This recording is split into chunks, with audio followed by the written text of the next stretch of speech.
Eto po at nagkikrave na naman tayo sa manggang hilaw. Naglilihi. Nakita ko lang po at may bagoong tayo. Ito. Sa wakas nakabili rin ako ng bagoong. Pumunta kami ni Don P. Sinadya pa namin yan sa Lucky Seafoods. Kasi wala sa binibilan namin sa Seafood City. So, luckily, Lucky Seafoods has it. So, binabalatan ko pa lang po ay ang laway ko ay tumutulo na. Tagal na rin akong di nakakain ng mangga dahil nga walang mabiling bagoong. Kasi parang di masarap yung mangga pag walang bagoong. Di po ba mga kuratsa?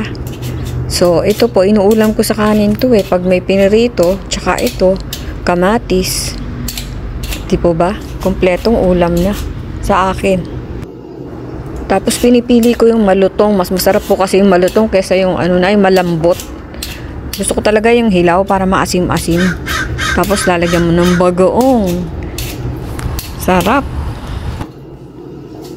Tagal ko na rin hindi nakakain ng manggang hilaw kasi nga walang mabiling bagoong. Salamat pala kay Mira. Shout out sa'yo. Tinuro niya sa akin yung bilihan. Sabagay sinabi na rin sa akin ni ate. Ganito po ang paghihiwa para hindi kayo mahiwa. Gumamit kayo isang kalan. Ganito maghiwa si ate, ginaya ko. Oo nga naman, kaysa dati kamay eh. Di po ba sa Pilipinas? Oo, tignan nyo. Ano? Ang sarap. Eh dati kung maghiwa tayo, yung kamay, sasaluhin mo ng kamay mo, dun mo hiwa-hiwain. Kaya minsan pati kamay nahihiwa.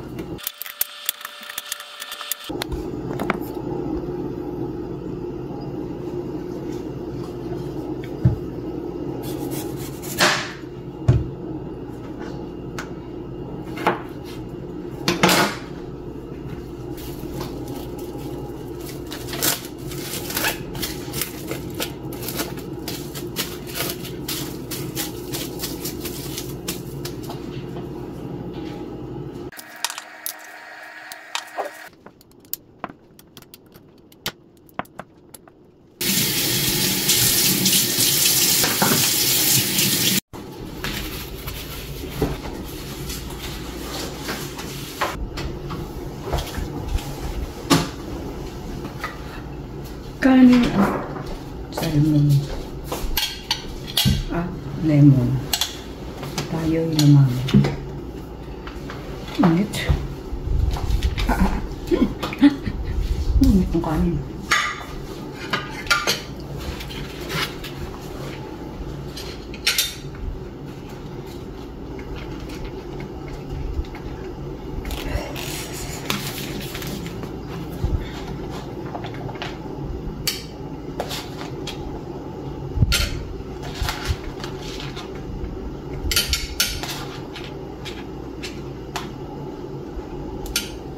Let's eat mga kakuratsa. Marami naman akong makakain ito. Magkakamay po tayo. Excuse me po.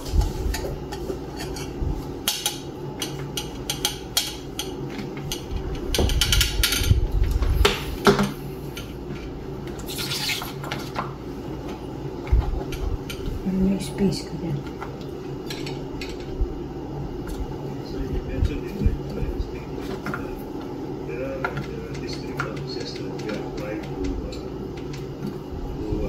Continue the validation of some projects. Let me just point out, Your Honor, that the name of this project also the other project called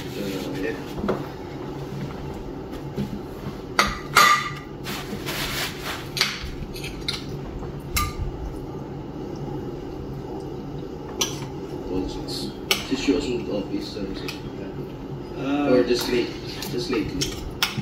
Just lately, Your Honor. So ibig sabihin, when did you assume as secretary? When President Marcos appointed you? Yes.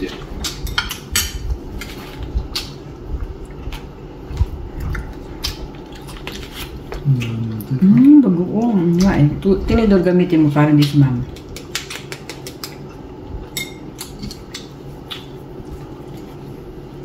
Bagoong.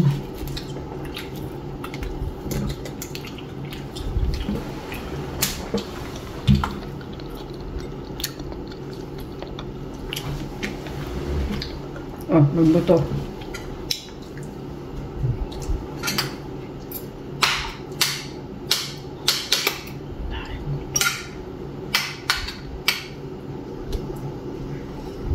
Bigyan kita ng magbuto.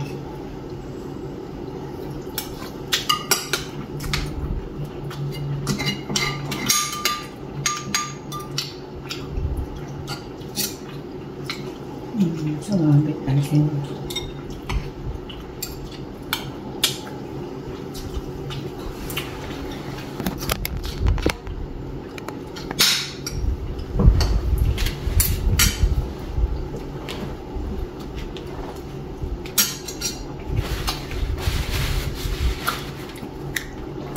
Ang mangga, ito.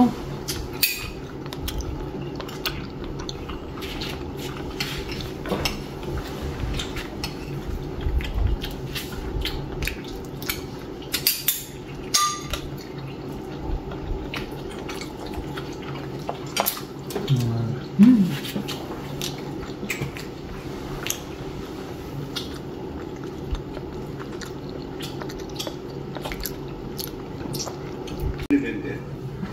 And payment.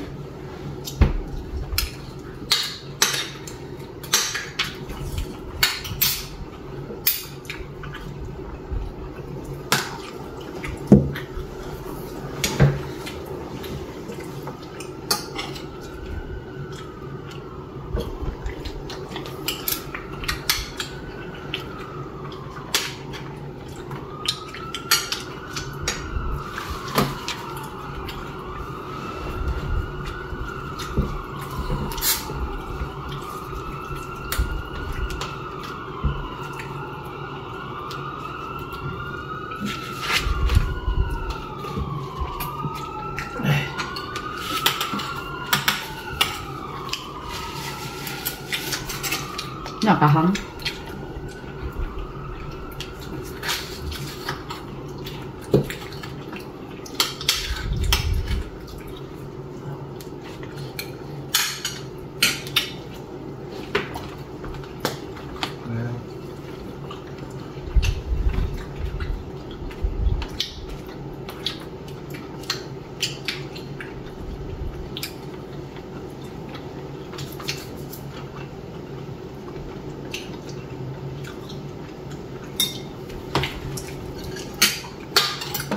Naluy na rin ng komite ang pagdinig at sa halip ay tinanong na lamang ang DPWH kung nga ba ang ginagawa nitong pagbabudget. Halimbawa, sa flood projects, bakit raw yung mga hindi naman binakahang lugar, may malalaking budget. Tinapat na ni Dizon ang mga mambabatas. Depende pa ito sa lead. Ano pala siya dati? Baka naman Jason? sa laki ng kickback. To be quite honest, I don't Secretary think of there is Transportation. Sino ang Jason? a master plan or there is a basis. So it's quite arbitrary. Bago lang siya sa Bukod dito, DPWH. pinunahan ng ilang mambabatas sa mga double entry sa budget ng National Expenditure Program o yung budget na binuo ng ehekutibo. Aabot daw ang double entry sa halos 1 bilyong piso. Itong initial na pag-aanap namin, totaling 939 million pesos na to. So almost 1 billion yan, hindi rin to biro, ano? Ang explanation po sa akin ngayon, no, halimbawa, isang ilog, mukha pong kaya tatlo, kasi yung kunyari, ang gagawin kong plato pro, halimbawa, 100 metro, halimbawa, mukha pong nakachap-chap into either phases or segments. Dahil nga po merong limit sa district, meaning above 150 million, yan po ay above na po ng distrito at yan po ay aakyat na sa region. So, tingin ko po yun. Para maiwasan ito, hiling ni Appropriations Committee Chairperson Miguel Swansing ang dapat lamang pondohan. Project NOAA. And second po, hihingan po natin ng... So, hello beautiful people. Good morning. Magluluto tayo ng ang pala akong karne. Iniisip ko pa kung lalagyan ko ng karne kasi pag may karne, hindi ako nasasarapan eh. Okay, doon ito pampadagdag ng dugo. So, pag-iisipan ko muna. Ganito hiwa ng paislan. Konti lang ingredients nito. Pwede nyo lagyan ng beef, pork, o kaya pork, hipon. Daling araw pa dito. Gising na. Day off. Ang daming gagawin. Bisi-bisihan. Salamat po sa bagong nag-subscribe. Sa mga nanonood. Thank you. God bless. Pag-almusal na kami. Dinis luto. Vlog. Edit.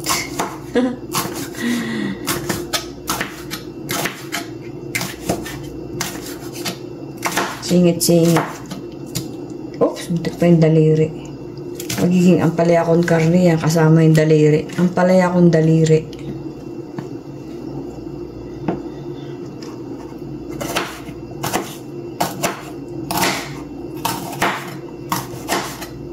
Dati po nilalamas ko sa asin to para maalis yung pait. Yung sustansya na aalis din. So, ang gagawin natin, bubudburan lang natin ng asin at bahayaan nyo lang babad yung asin for like 30 minutes and then banlawan. Huwag nyo kalimutang banlawan kasi maalat yun. So, hinugasan ko na to bago ko hiwain. Hugasan ko ulit. So, itong sahog natin, bell pepper na.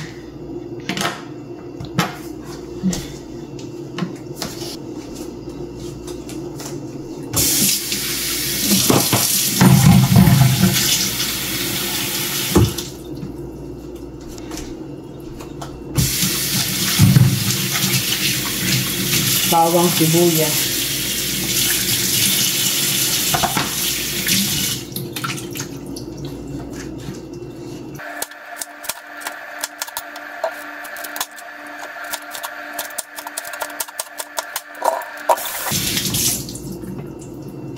Ini yang lalagyan natin ng asin.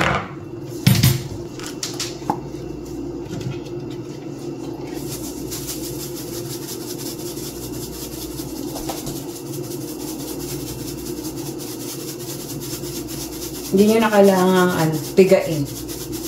Haluin nyo lang yung paikutin. Lamasin ba? Huwag nang pigain. Ayan.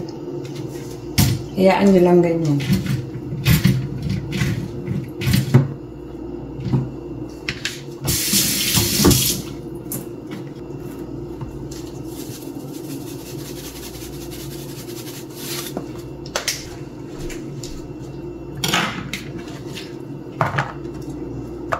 Set aside.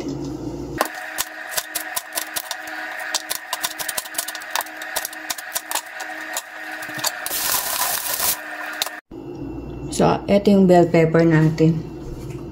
Gasang natin ulit.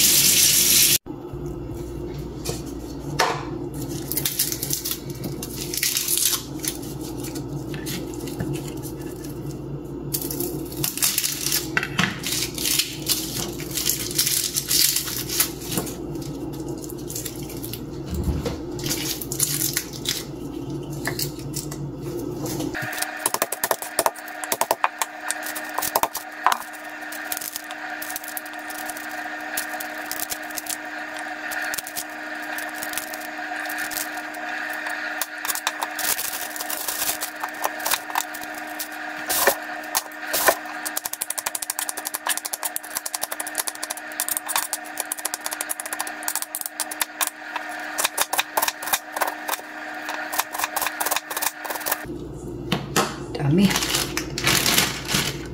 Tama na yan.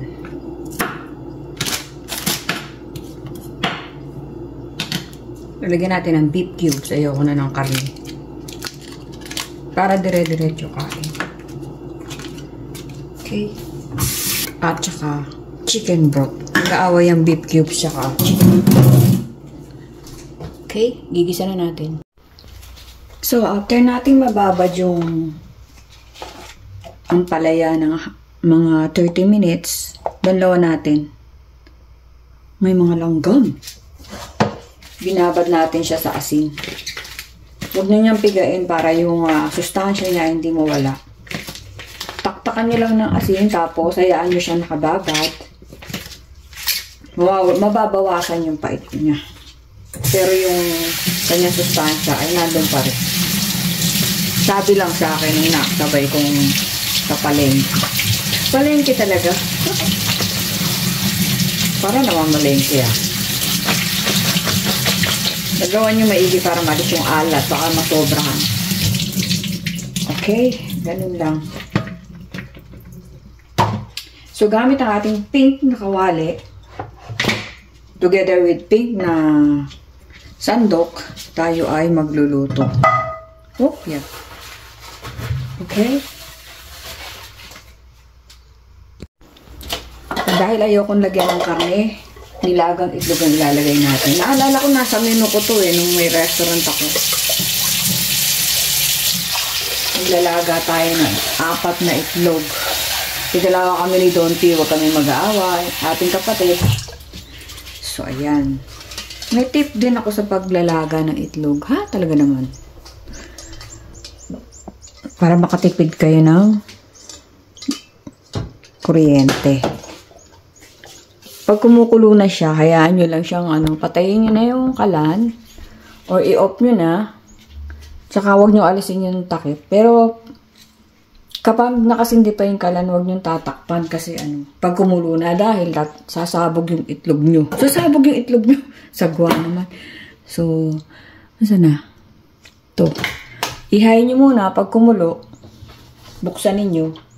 After 1 minute or 30 seconds. Hinaan nyo muna, tapos lakasan nyo ulit, tapos patayin nyo, tsaka nyo takpan. Maluluto na yun. Makakatipid kayo. So much for the sumabog na itlog. Dito naman tayo sa ampalaya.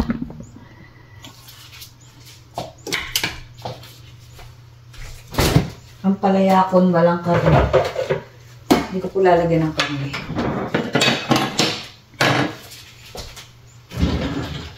Ampalaya kon na lang.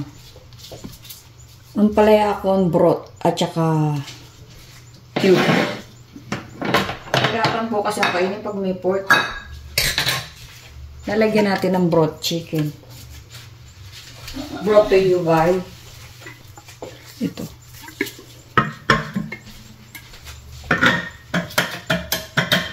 Kaunti lang.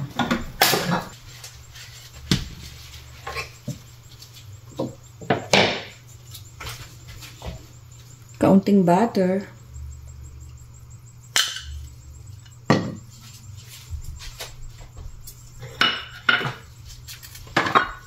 Mabilis lang po lutuin.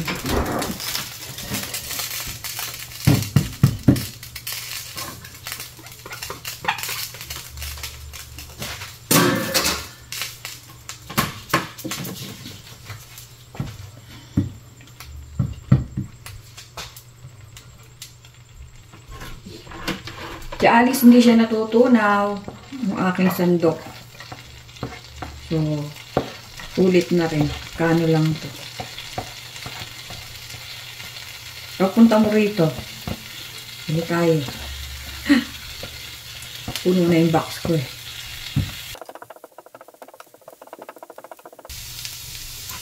Sabay nyo na kaagad ang mga sibuyas, patito. Sabay-sabay na. Oh, musik pa.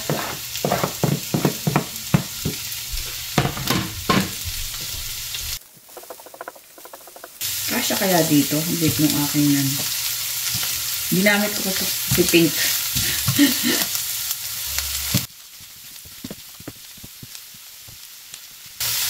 Umikot na siya lahat.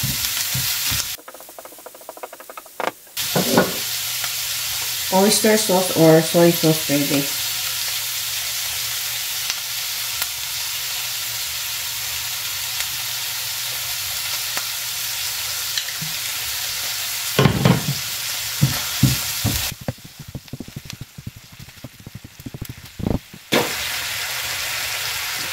Yung ating bell pepper. Parang green. Ayaw kasi ng kulay. Parang iba lasa.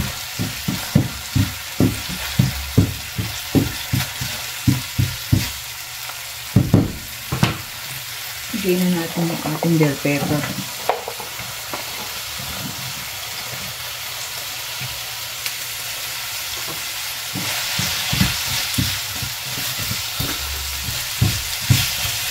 Muli, tsaka ang shuwali.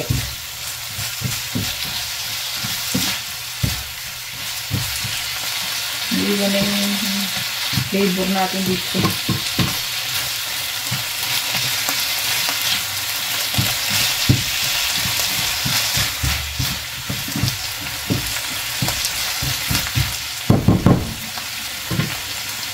Lagyan natin ng konting broth.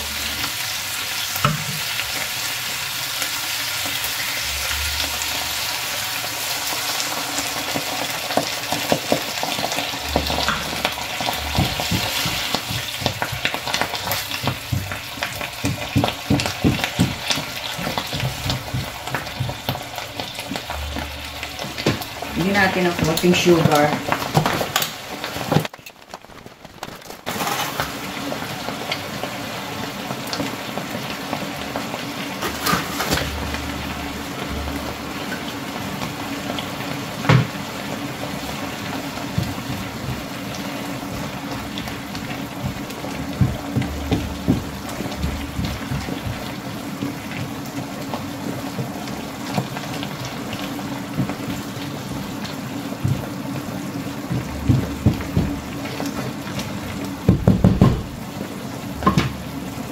Lagyan na natin yung ating ampalaya.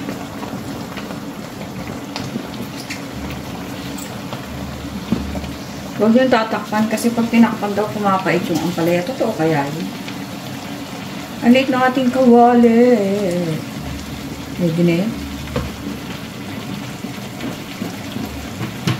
So yung itlog natin ay kumukulo na. Buksan natin para hindi mabasag. After 1 minute,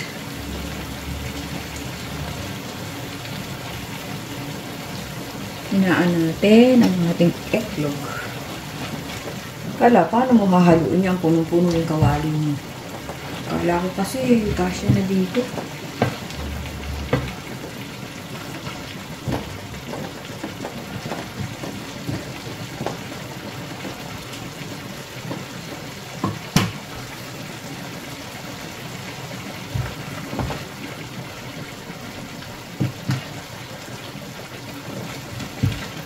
Bango na kaagad, ha?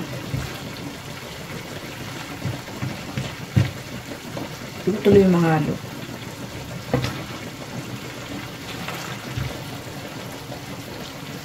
Naamoy ko na po. Mabango.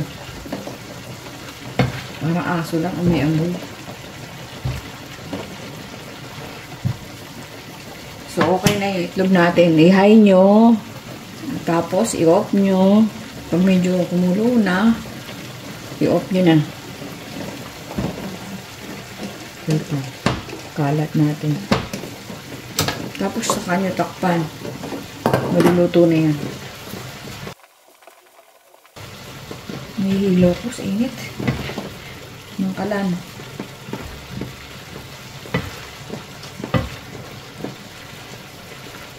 Lipat ko kaya ang liit eh.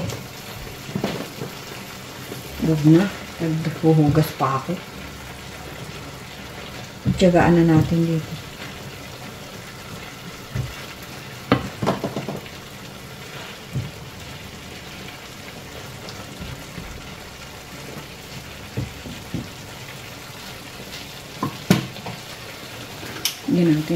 Dagdagan natin sa bowl.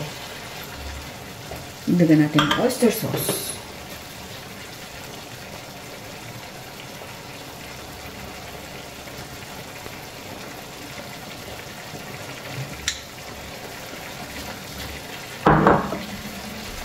And seasoning. Pwede kayo maglagay ng konting paminta. Konti lang.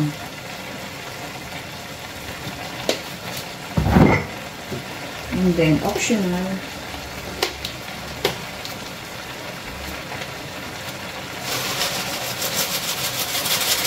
Chop onion. Optional lang. Kasi nga, hindi ako naglagay ng meat. Nagdagan natin ang ating mga condiments para mas malasa. And garlic powder.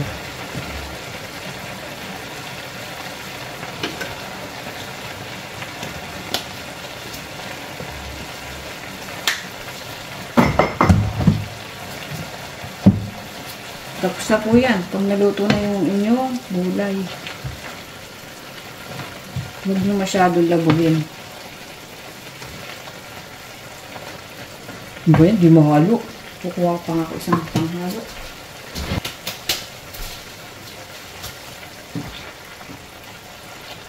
Mulsik pa. Tapos ibalik nyo ganyan. Chok! Baboy. Kaya lagi ko pong nililinis yung kalan para kung may tumasik at kunin mo, malinis pa rin. Sayang naman. Mababawasan yung flavor niya.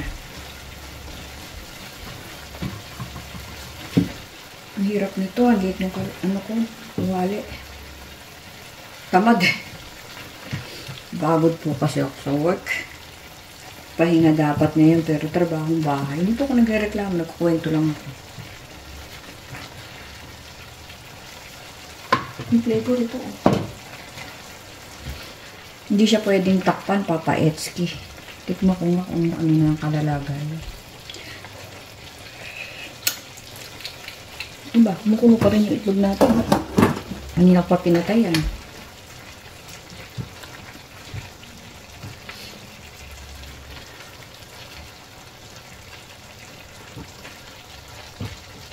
Okay na po yung alat niya.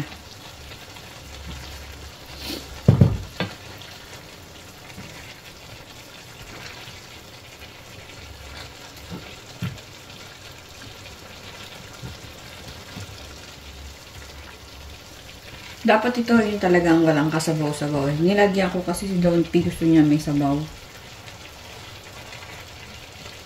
Jane, shout out sa'yo. Siya dati, naging cook ko din siya sa restaurant. Nagluluto siya na. Pinagluluto niya ako palagi nito pag kakain ako ng dinner dun sa resto. Sarap magluto yan si Jane.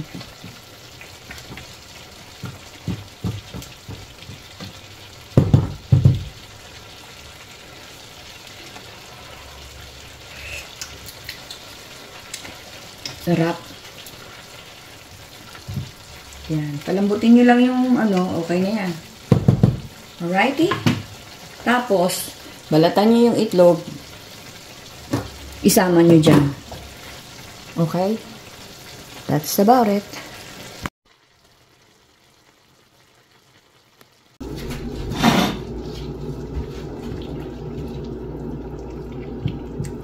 Sarap. Nakakagutom. Sa mga mahilig sa mga ampalaya dyan, di po ba ang bilis lutuin? Pwede nyo lagyan ng beef, pwede nyo lagyan ng pork. Okay? Sali na natin. Huwag kang tatapon.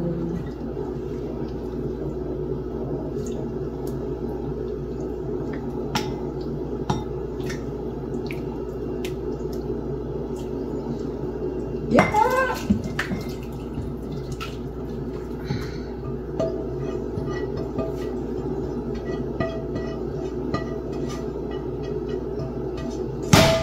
Neck.